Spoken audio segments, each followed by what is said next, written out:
సోమిరెడ్డికి నెలవారీ మామూళ్ళు, సోమిరెడ్డి నెలవారీ మామూళ్ళు నేను తీసుకోలేదని చెప్పి ప్రమాణం చేయమనండి. ప్రమాణం చేస్తే ఇంక దాని గురించి మాట్లాడడం. నువ్వు నెలకి 40% నీకు వాటా పెట్టుకుని 15 లక్షల నుంచి 20 లక్షలు దరిద్రుడా పాపం. ఆ పేదవాళ్ళ కడుపు వాళ్ళని చూస్తే పాపం, ఆడవాళ్ళని చూస్తే కడుపు తరుక్కుపోతుంది పాపం. వాళ్ళ పశువులు వెళ్ళడానికి కూడా ఎక్కడ దారులు లేవు. అటువంటి గ్రామం మీద పడి కొడుకు తింటున్నావు. వాళ్ళని చూస్తేనే పాపం దయనీయమైనటువంటి పరిస్థితుల్లో ఉన్నారు పాపం. వాళ్ళు కొంతమందికి పెరాలసిస్ వచ్చింది, కొంతమంది ఇబ్బందులు పడుతున్నారు, కొంతమంది నిలవలేకున్నారు, రకరకాలైనటువంటి బాధలు పడుతున్నారు. అటువంటి పరిస్థితుల్లో వాళ్ళ కడుపు కొట్టి దరిద్రులు 40% సోమిరెడ్డికి వాటా ఇంతకన్నా అవసరం లేదా? వాళ్ళ దగ్గర తినాల్సిందే పాపం. 40% వాళ్ళకి సంబంధించినటువంటి భూముల్లో 40% నువ్వు వాళ్ళని పోయి చూస్తే నీకు అన్నం తినడానికి కూడా బుద్ధి పుట్టదే. నెలకి 15 నుంచి 20 లక్షల రూపాయలు నువ్వు తీసుకున్నటువంటి మాట వాస్తవమా కాదా? ఈ ఒక్క అంశం మీద నువ్వు ప్రమాణం చేయి. మిగతా అన్నీ వదిలేసే దరిద్రుడా, తింటే తిన్నా వదిలేసి నిన్ను కూడా. నువ్వు మంది సొత్తుకు బతికేటువంటి వాడు, మంది సొత్తు మీద పడి మేసేవాడివి. ఈ ఒక్క విషయంలో కందలపాడుకు సంబంధించినటువంటి దాంట్లో నువ్వు తీసుకున్నావా లేదా? అక్కడికి చూస్తే హృదయ విదారకమైనటువంటి పరిస్థితి. కళ్ళెంబడి ఎవరికైనా సరే, ఎంత కఠోరమైనటువంటి కర్కోట కూడా అయినా సరే కళ్ళ వెంబడి నీళ్లు రావాల్సినటువంటి పరిస్థితి. పాపం వాళ్ళు తరతరాలుగా చేసుకుంటున్నటువంటి భూముల్లో ఈరోజు చెప్పారు మళ్ళా జరిపి పెట్టారయ్యా, ఇంకా జరిపి పెట్టారు, ఇంకా మా కడుపులు కొడుతున్నారు, ఇంకా మా నోళ్ళు కొడుతున్నారని చెప్పి పాపం ఆ గ్రామస్తులు మాట్లాడేటువంటి పరిస్థితి ఉంటే, అందుకే అధికారుల దగ్గరికి వచ్చి మీరు ఏ ప్రాతిపదికన వాళ్ళని ఇచ్చారు అని అంటే ఈరోజు చెప్పారు అయిపోయింది. వాళ్ళు ఇచ్చినటువంటి లెక్క ప్రకారం నేను మైనింగ్ శాఖ కార్యాలయం ముందు నుంచే మాట్లాడుతున్నా. దాని ప్రకారం ఏప్రిల్ 30 అయిపోయింది. అందుకే చెప్పే గ్రామస్తులకు మీరు వెళ్ళి ఆపండి, మీరు వెళ్ళి అడ్డుకోండి. ఏ పోలీసు వచ్చినా సరే అక్రమ మైనింగ్కి మీరు రాసిచ్చి తీసుకువెళ్ళమని చెప్పండి అని చెప్పడం జరిగింది. దానికి సంబంధించినటువంటి కాగితాలు కూడా ఈరోజు వాళ్ళకి ఇచ్చాం. అదేవిధంగా ఈరోజు మరొక దోపిడీ. ఇప్పుడు ఏఎంఆర్ సంస్థకు సంబంధించి రాయల్టీ ఇవ్వడానికి లోకేష్, చంద్రబాబు నాయుడు ఇద్దరు కలిసి నెలమారి మామూలు వసూలు చేసుకుంటూ వాళ్ళకి దాన్ని అప్పచెప్పాడు. వాళ్ళని అడిగాము ఈరోజు మైనింగ్ శాఖ వాళ్ళని, అసలు ఏఎంఆర్ సంస్థకు ఉన్నటువంటి పరిమితులు ఏంటి, ఏఎంఆర్ సంస్థ ఏ విధంగా పనిచేస్తుందని అడిగితే దానికి సంబంధించినటువంటి పత్రాలు అన్నీ కూడా వాళ్ళ దగ్గర నుంచి సేకరించాం. వాళ్ళకి సంబంధించినటువంటి పత్రాలు, అధికారులు ఇచ్చినటువంటి కాగితాలు. వీటిలో స్పష్టంగా ఏమని ఉందంటే, మైనింగ్ ఎక్కడైతే జరుగుతుందో, మైనింగ్ శాఖ ఎక్కడైతే అనుమతులు ఇస్తుందో క్వారీయింగ్కి, ఆ క్వారీయింగ్కి అనుమతులు ఇచ్చినటువంటి వాటి దగ్గర మైనింగ్ శాఖ అనుమతించినటువంటి క్వారీలలోనే తీసుకువెళ్ళేటువంటి గ్రావెల్కి కానీ మట్టి కానీ రాయల్టీ చెల్లించాలి, రాయల్టీ వసూలు చేయాలి ఏఎంఆర్ సంస్థ.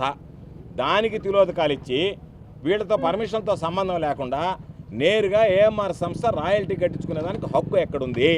అంటే మీరు చంద్రబాబు నాయుడికి, లోకేష్కి నెలవారీ ముడుపులు ఇచ్చేస్తే మీరు ఎక్కడైనా మీ ఇష్టారాజ్యం వసూలు చేసుకోవచ్చా? పేదవాడు పొలానికి మట్టి తోలుకోవాలన్నా, లేదా ఇళ్లకు సంబంధించి లెవలింగ్ చేసుకోవాలన్నా మీ ఇష్టారాజ్యంగా మీరు రాయల్టీ వసూలు చేయాలని చెప్పంటే, మీరు రాయల్టీ వసూలు చేసుకుంటూ పోతే ఎక్కడ పడితే అక్కడ మనుషులు ఈరోజు పాపం పడి చచ్చిపోతుంటే, జంతువులు పడి చచ్చిపోతుంటే, తాటి చెట్టు రోడ్డు గుంతలు తీసేస్తుంటే, మైనింగ్ అనుమతులు లేకుండా మీరు రాయల్టీ చెల్లించుకొని వాళ్ళకి ఇచ్చేటువంటి హక్కు అధికారం ఏఎంఆర్ సంస్థకి ఎక్కడి నుంచి వచ్చింది? కాబట్టి నేను అడుగుతున్నా, నేరుగా క్రిమినల్ కేసు బుక్ చేయడానికి అర్హత కలిగినటువంటి కేసు ఇది.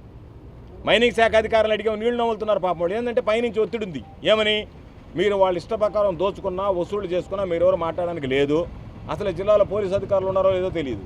వాళ్ళే పోలీస్ అని చెప్పి ఒక స్టిక్కర్ అంటించుకొని నేరుగా వచ్చి దబాయించి బళ్ళు ఆపి వాటిని పోలీస్ స్టేషన్ ముందు పెట్టి బలవంతంగా వాళ్ళ దగ్గర వసూలు చేసేటువంటి అధికారం ఏఎంఆర్ సంస్థకి ఎవరిచ్చారు? ఎవరిస్తే వచ్చింది? వాడు అంటే ఇసుకకి సంబంధించి చెప్పాల్సినటువంటి అవసరం లేదు. సంగం రీచ్ దగ్గర నుంచి, అనంత సాగరం దగ్గర నుంచి, ఈరోజు ఉన్నటువంటి తెలుగురాయపురం దగ్గర నుంచి, రాజుపాలెం రీచ్ల దగ్గర నుంచి, సర్వేపల్లిలో ఉన్నటువంటి ఇరువురు రీచ్ దగ్గర నుంచి సూర్యాపాలెం రీచ్ వరకు ఇరువురు రీచ్లు అయితే నేను ఆధారాలతో సహా చూపించా. ఈరోజు కూడా అడిగా.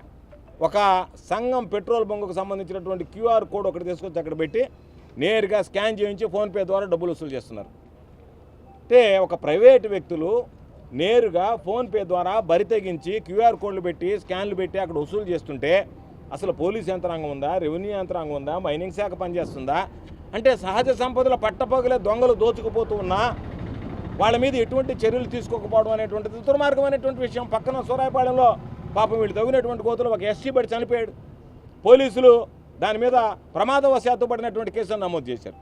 ఇంకొక దగ్గర పాపం మిషన్ పేలి ఒక గోదావరి జిల్లా నుంచి వచ్చినటువంటి వ్యక్తి చనిపోయాడు. ఆ 2 కుటుంబాలు ఈదిన పడ్డాయి. ఈరోజు మీరు ఆ కుటుంబాలకు సంబంధించి పోలీసులు ఏదో ఒక విధంగా మసిపూసి మారేడుకాయ వచ్చి రేపు దాని మీద విచారణ జరిపిస్తాం. ఏ విధంగా జరిగిందో తేలుస్తాం.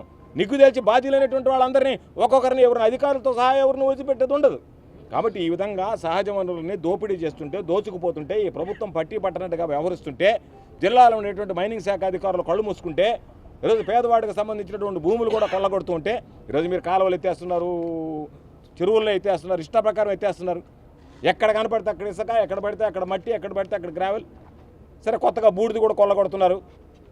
నెలకి కోట్లాది రూపాయలు సంపాదిస్తా పేదవాళ్ళ కడుపు కొట్టి ఆ భూములు తీసుకోవడానికి మీకు మనసేలా వచ్చిందని చెప్పి ఈ సందర్భంగా నేను అడుగుతున్నా. కాబట్టి ఖచ్చితంగా మైనింగ్ శాఖ అధికారులకు చెప్పాం, లోకాయుక్తులో కేసు వేస్తాం, కోర్టుకు వేస్తాం, గ్రీన్ ట్రిబ్యునల్కి వెళ్తాం.